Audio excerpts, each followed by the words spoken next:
Welcome back. We start our news bulletin from Pakistan, where Pakistan's army has killed 9 terrorists and arrested another during an intelligence-based operation in North Waziristan district. In a statement, the military's media wing said 2 soldiers were martyred and 5 others wounded in the operation. Inter-Services Public Relations said Lance Naik, Abdul Wahid and Sepoy Sakum Dad were martyred. It said the forces acted on credible information about the presence of terrorists in Khesura and Dosali areas. ISPR said weapons and ammunition were also recovered from the area by the troops. More from Pakistan. 15 more people have lost their lives to COVID-19, increasing the tally to 269. The Health Ministry reported nearly 800 infection cases in the last 24 hours. The ministry said the total number of coronavirus cases has crossed 12,700. It said 81% of infection cases are locally transmitted, while 19% have a history of foreign travel. The ministry said nearly 2,900 people have recovered so far, while 78 patients are in critical condition. It said 717 hospitals with facilities to tackle COVID-19 patients are operational across the country.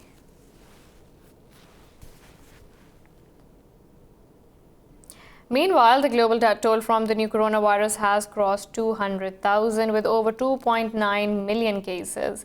In the US, nearly 2,500 people have died overnight, with the total death count rising to over 53,000. Further details in this report. As the global death count reaches new record, economic strife is already pushing governments to ease restrictions. Many Americans have started flocking to beaches after one Florida county expanded access and a heat wave hit California.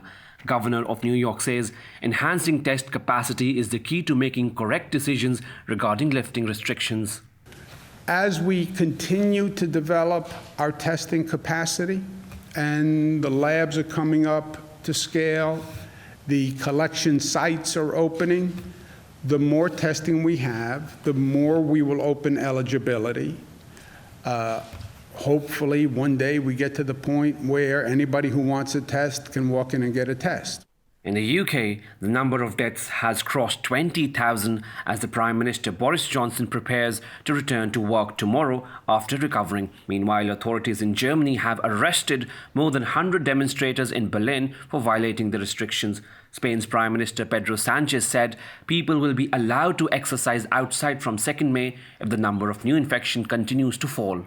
I would like to announce that if the evolution of the pandemic continues in a positive direction as it is going so far, from May 2nd, it will be allowed to go out for individual physical activity and walks with the people we live with, always under the conditions set by the health authorities. Elsewhere, India has recorded nearly 2,000 infection cases in the past 24 hours, the biggest spike in the daily toll. Meanwhile, China has reported no deaths from COVID-19 in the mainland for over a week. Moving on, the Taliban say demanding a ceasefire in Afghanistan at a time when the opposition is not executing its obligations is illogical.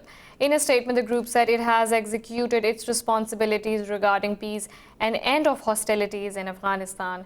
The group said the Doha deal called for release of 6,000 prisoners from both sides within 10 days after signing ceremony. It said according to the deal, a path to intra-Afghan negotiations must have been opened that will lay the groundwork for peace. This comes after US envoy Zalmay Khalilzad called on the Taliban to hold a humanitarian ceasefire and reduce violence in Ramadan. Khalilzad said both sides must accelerate the release of prisoners amid COVID-19.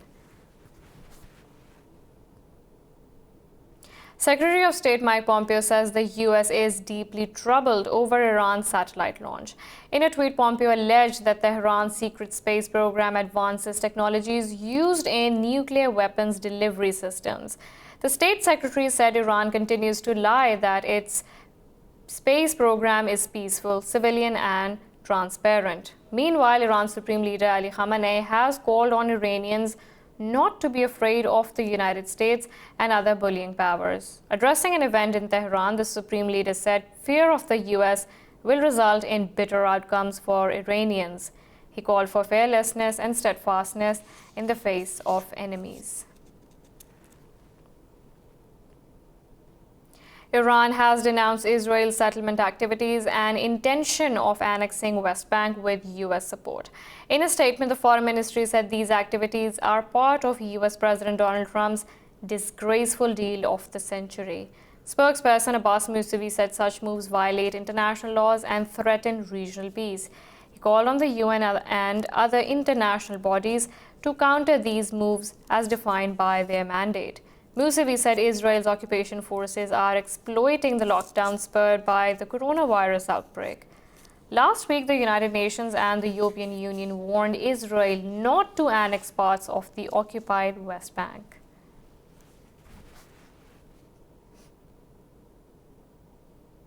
Now, thousands of Israelis have demonstrated against the unity government deal that ensures Prime Minister Benjamin Netanyahu in power. The protesters oppose Netanyahu remaining as Prime Minister while he is a criminal suspect. The demonstrators said the agreement will crush democracy as it gives Netanyahu influence over the appointment of judges and legal officials. They said the power-sharing deal with rival Benny Gantz is meant to rescue Netanyahu from his legal troubles. Gantz says the coronavirus crisis amid the year-long political deadlock forced him to go back on his promise of leading a clean government. Under the banner Save the Democracy, the protesters called on Gantz's Blue and White Party to not join the coalition. Straight for the democracy, for a rule that is not by someone who is accused, who has issues with the law. The person with issues with the law cannot rule a government and cannot appoint judges and cannot appoint ministers. There's a conflict of interest here that is built in the system. Yemen separatist Southern Transitional Council has announced to establish self-ruled administration in the regions under their control. According to a peace deal, the STC is supposed to join a new national cabinet and place all forces under the control of the government. In a statement, the council said emergency rules apply in the city of Aden and all the southern governorates. Yemen's internationally recognized government has called the move withdrawal from the peace deal reached with the separatists in November last year. Foreign Minister Mohammad al-Harami said STC's announcement means a resumption of its armed insurgency. He warned separatists of dangerous consequences.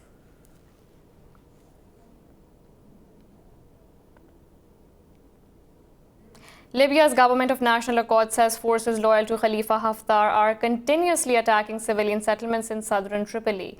This comes as the UN and Europe called for a humanitarian truce in the country in the holy month of Ramadan. In a social media post, the GNA spokesperson said 4 Nigerian workers were wounded in the attack in Tripoli. As part of measures against COVID-19, a ceasefire took effect on 21st March, but GNA has blamed Haftar's forces of continuous attacks on the capital.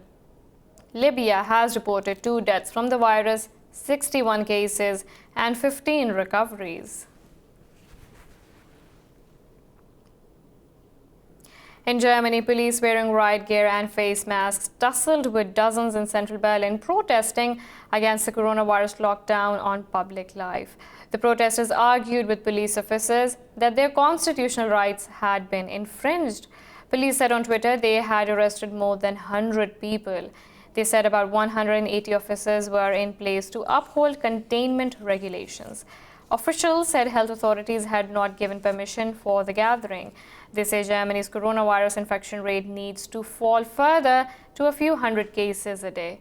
Chancellor Angela Merkel said she was worried Germans were relaxing their social distancing efforts.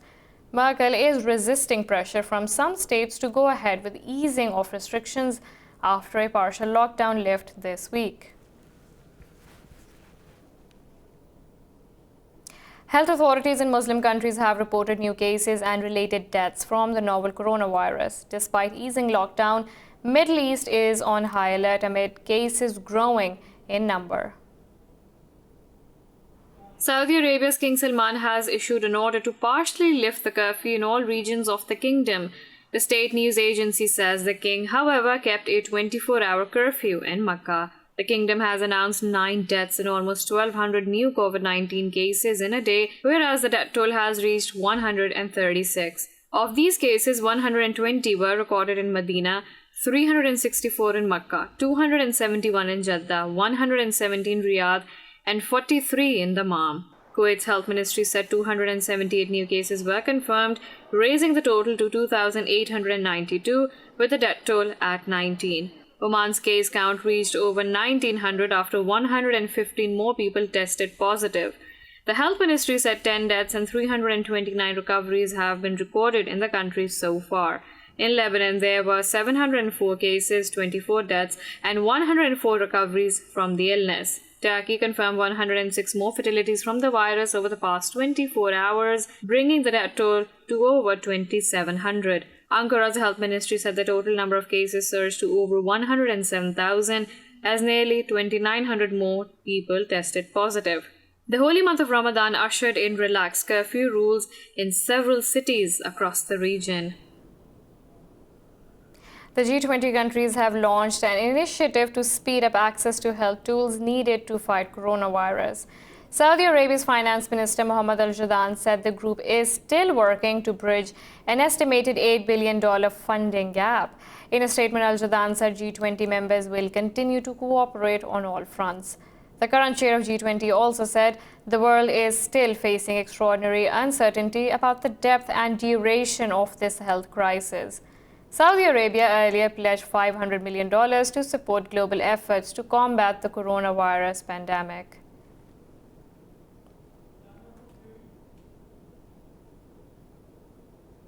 We have a lot more coming up right after this short break, so stay tuned.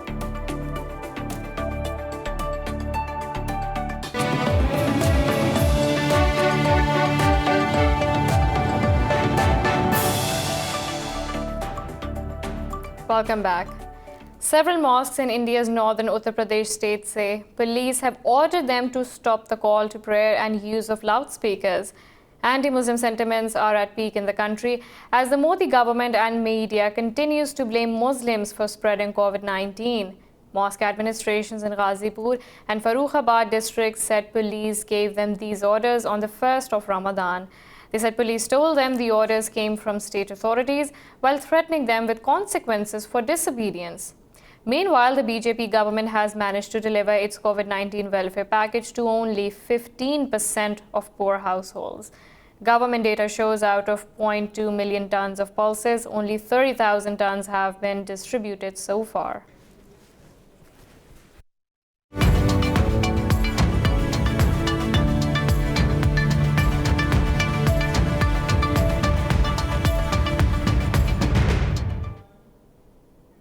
France and the Netherlands will provide an unprecedented taxpayer-funded bailout of about 10 billion euros to salvage Air France-KLM.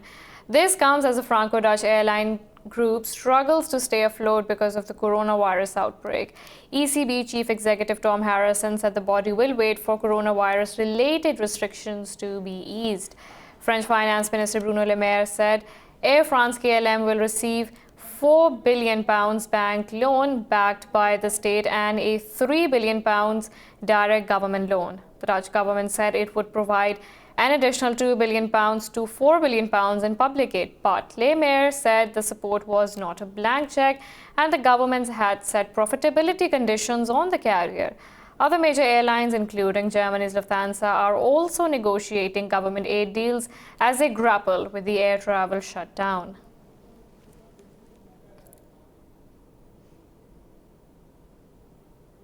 Aviation giant Boeing has pulled out of a $4.2 billion deal to acquire the commercial plane division of its Brazilian rival Embraer. Boeing claimed Embraer was unable to meet the conditions required to close the transaction. But Embraer says Boeing backed out because of financial problems due to coronavirus crisis and the grounding of its 737 MAX.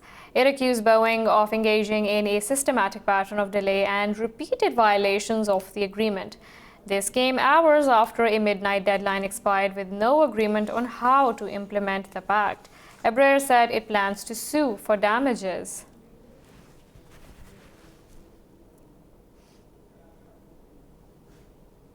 The UAE and other major Gulf markets have gained on the first trading day of the week as governments begin easing coronavirus restrictions. The Dubai financial market gained almost 2%, led by Emaar Malls, Air Arabia, Dubai Islamic Bank and insurance companies. Abu Dhabi jumped 2% on the back of a 14% gain in international holdings and a 5.5% rise in Abu Dhabi shipbuilding.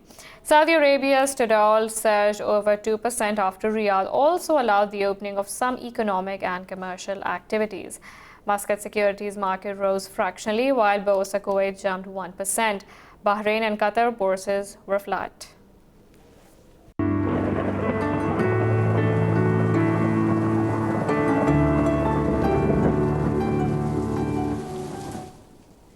Now let's look at the weather from around the globe.